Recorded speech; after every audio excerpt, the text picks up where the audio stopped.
Abortion. What's your view of abortion? I believe that life begins at conception, and abortion under no circumstances, and here's why.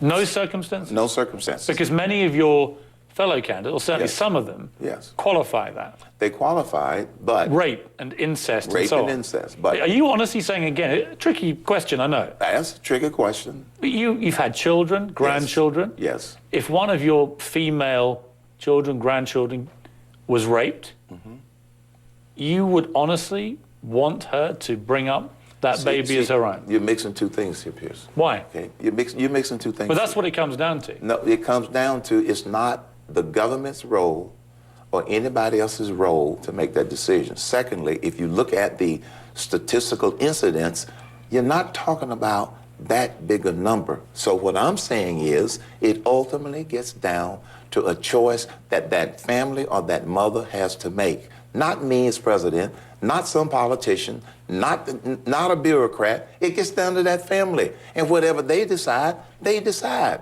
I shouldn't try to tell them what decision to make for such a sensitive decision. By expressing the view that you express, you are effectively telling them, you might be president. You can't hide behind now the mask, if you don't mind me saying, of being the pizza guy. You might be president of the United States of America. So your views on these things become exponentially, massively more important. They become a directive to the nation. No, they don't.